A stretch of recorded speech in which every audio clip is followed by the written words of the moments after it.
first LEGO Harry Potter sets of 2025 revisits a scene that we have only ever seen once before, and that was back in the original wave of Chamber of Secrets sets in 2002. We're gonna revisit the Dueling Club in the shape of set 76441. It retails for $25 US, 40 Australian and 20 Great British pounds, and has 158 pieces with 4 minifigures. First up, we have Harry Potter and Draco Malfoy, who both come with those newer wand pieces that cast spells. But besides the wand pieces, both minifigures are exactly the same as we've seen before. Next up is Professor Severus Snape, and this is the same version that came out last year in the potions classroom, and this version of him I absolutely adore. He comes with all black robes and has some gorgeous arm printing. And last but not least is Gilderoy Lockhart, who is an entirely brand new minifigure coming along with a really beautiful torso print, as well as a sand green version of those recent rubber Batman capes. Personally, I'm not a fan of these rubbery capes, although I do think for Lockhart it kind of works besides all of the peaks and points at the very end. Because this cape was made for Batman, all of those points just remind me too much of him, and I would have much preferred to see a rounded off version of this. However, the slim shape of it I do think works really well for Lockhart. I just wish it was a fabric piece instead though. The Dueling Club is one of those classic small format Harry Potter sets that I feel like just include everything you would need for this scene. And I guess it comes with a little bit extra as well in the form of this tiny little fireplace. Now, the only benefit to this I feel like is having one of those printed portrait pieces. These are scattered throughout various Hogwarts sets and they are completely randomized, so you don't know which one you are going to get, and it is nice to get another one for the collection.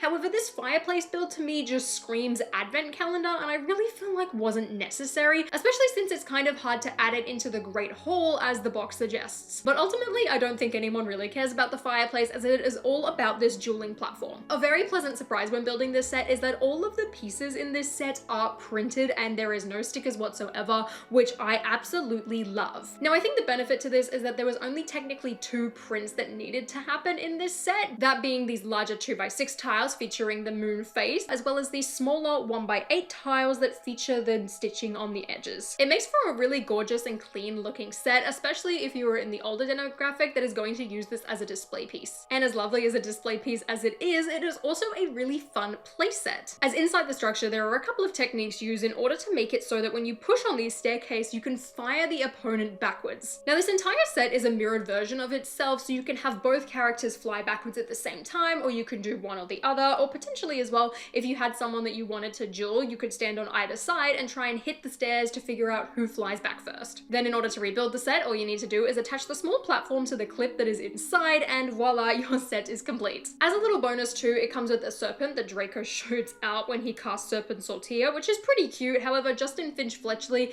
isn't included in this set, so you can't exactly send Harry to go and terrorize him in Parseltongue. Since it's a small set and a very straightforward scene, there really isn't a lot of room for error here, which just goes to show that how well this little scene was depicted. In fact, the only real issue that I have with this set is when it comes to the fact that it is marketed as a Hogwarts Castle expansion. The current line of Hogwarts Castle sets are advertised to be the most detailed version of Hogwarts Castle ever, and this is sold as one of the inclusions or versions of this castle. However, the way that it is designed to interact with the existing system means that you're supposed to strip out the internal area of the Great Hall and then just plop this platform in its place. Now, whilst the Dueling Club scene did take place in the Great Hall, the way that this kind of interacts with this set just feels like a little bit of an afterthought to me. For the set on its own, I feel like the platform size is really good and it does work with the Great Hall, but it doesn't really feel like it necessarily fits in there all that perfectly. There's also no exact layout that you're supposed to follow. It just kind of shows you that you can insert it on top of the jumper plates in the Great Hall,